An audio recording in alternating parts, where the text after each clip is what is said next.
Here's a number Hollywood would rather you never think about. Between box office losses, abandoned franchises, and television shows that nobody watched, Marvel has burned through somewhere north of $4 billion on projects that either lost money outright or fell apart completely. And this isn't about movies that underperformed expectations or left fans disappointed walking out of the theater. This is about documented financial disasters, films that cost more to make and market than they ever earned back, and TV shows that got quietly buried after single seasons with almost no explanation. The way most people judge a Marvel flop is by how bad the movie was, and that's understandable. But that's not how the money actually works. A film can gross $100 million at the box office and still represent a catastrophic loss for the studio that made it, because production budgets are only half the equation. So what we're doing today is separating the genuine financial disasters from the merely disappointing ones. And some of the entries on this list will genuinely surprise you.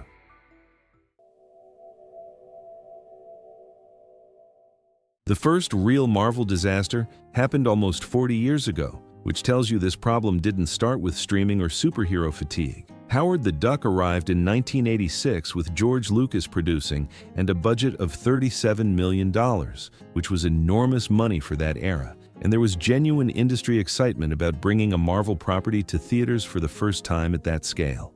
Then, audiences sat down and watched it. The tone bounced between children's comedy and adult humor without committing to either. The special effects were rough even by 1986 standards, and a romantic subplot between a human woman and a humanoid duck left everyone in the theater deeply uncomfortable. Box office returns landed at roughly $37.9 million, which sounds like it broke even. But once marketing costs entered the equation, and marketing typically adds another 50 to 100% on top of production, the studio was staring at a real loss. Howard the Duck became a punchline almost immediately and stayed that way for decades, eventually finding its audience as an ironic cult classic, none of which helped the studio recover what it spent.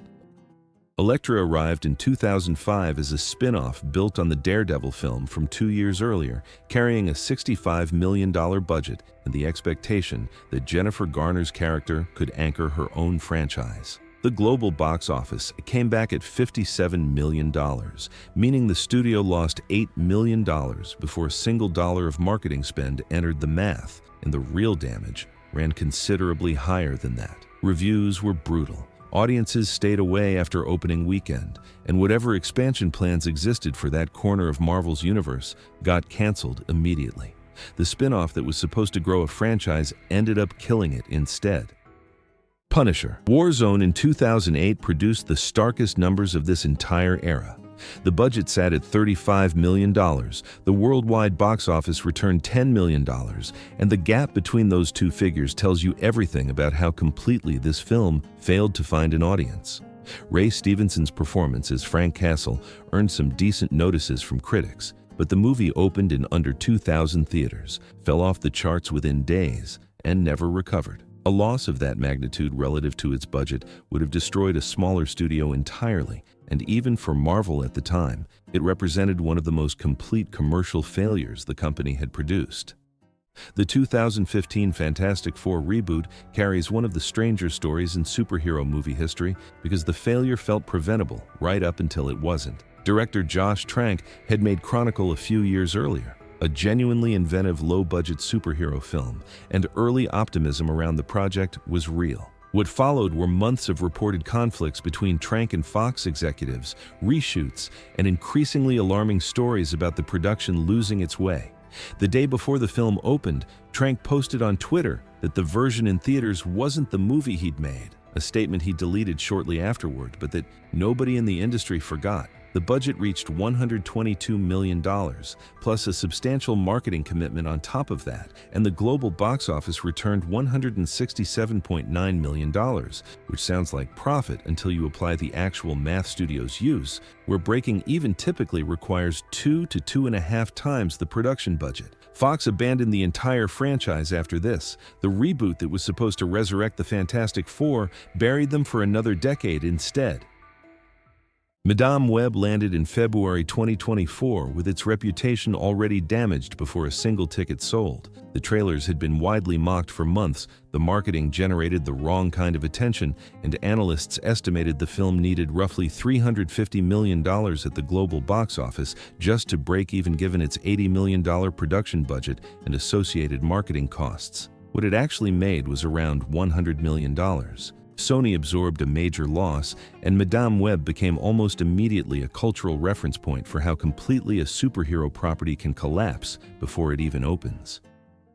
The Marvels holds the record as the lowest-grossing MCU film ever released, and the numbers behind that record are genuinely stunning. A $275 million production budget returned $206 million at the global box office, meaning the gap between what the film cost and what it earned runs to nearly $70 million before a dollar of marketing spend enters the calculation. The opening weekend set the worst debut in MCU history at that point. The drop-off in subsequent weeks was steep, and any plans for continuing Carol Danvers' solo story are now considered extremely unlikely.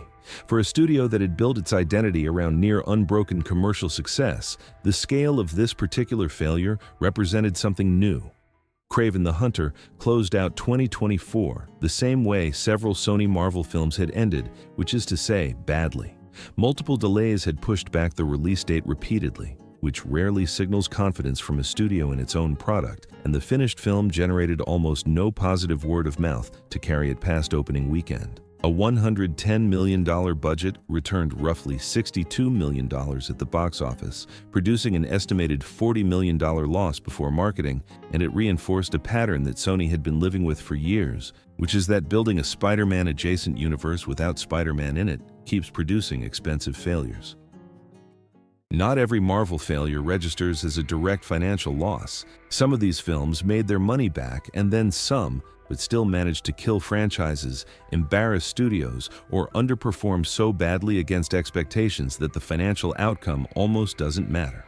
The 2003 Daredevil film grossed $179 million against a $78 million budget, and after applying real Hollywood math around marketing and distribution, it likely landed close to break even at best. Fox proceeded with a sequel anyway, which became Elektra, which we've already covered. The franchise was dead by 2005 without ever really getting started. Ang Lee's Hulk from that same year represents something genuinely interesting, because Lee was attempting a psychological character study inside a superhero film, and there's real filmmaking craft on display throughout. Audiences wanted something different though, and $245 million against a $137 million budget left Universal underwhelmed enough to pass on a direct continuation. When Marvel rebooted the character in 2008 with The Incredible Hulk, that film also landed below expectations at $264 million against a $150 million budget, and the result was a character folded into ensemble films rather than carrying solo stories. Ghost Rider in 2007 actually turned a profit, earning $228 million against a $110 million budget, and that's what makes it instructive rather than disqualifying. The reviews were poor, the sequel performed even worse, and whatever franchise ambitions existed for the character went nowhere. Sometimes making money isn't sufficient if the creative result damages the brand badly enough. Eternals in 2021 is probably the most surprising entry in this section because it felt like a massive disappointment and yet technically came close to breaking even. A $200 million budget returned $402 million globally, and given what Hollywood accounting looks like in practice, that left very little margin. None of that would have been particularly shocking for a mid-range studio, but for Marvel, whose baseline expectation had been set by films routinely earning $800 million to over $1 billion, Eternals represented something the company hadn't really experienced during the MCU era, which is a film that simply didn't work commercially or critically in the way everything before it had. The financial disasters weren't limited to movie theaters, and the television side of Marvel's operation produced some results that are harder to explain than almost anything on the film side. Inhumans in 2017 might represent the single most expensive embarrassment in the company's history. 8 episodes carried a reported budget of around $200 million, and to generate early attention for the show, Marvel released the first 2 episodes in IMAX theaters before the ABC premiere. Those IMAX screenings earned $3.5 million against that $200 million investment, a return so small it barely registers. The show itself opened to about 4.7 million viewers and declined from there, dropping to roughly 2.3 million by the end of its run before getting canceled after 1 season. The criticism was consistent across every review: effects that looked cheap despite the budget, performances that didn't serve the material, and writing that couldn't support the ambition of what the show was attempting. Where exactly $200 million went across 8 episodes remains one of the more interesting unanswered questions in recent television history. Helstrom in 2020 produced a different kind of failure, quieter and somehow sadder. Dropped onto Hulu with minimal promotion, earning almost no viewership or cultural attention, it was conceived as the first piece of a horror-focused Marvel universe for the platform that never materialized. Helstrom ended up as the only piece of that plan that got made, and it was canceled without much notice from anyone. The Netflix Marvel shows tell a more complicated story across the board. Iron Fist ran for 2 seasons before cancellation, drawing consistent criticism for fight choreography that didn't match a character defined entirely by martial arts ability. The Defenders was designed as the television equivalent of The Avengers, bringing 4 characters together for a shared story, and it ended after 1 season with mixed reviews and limited viewership.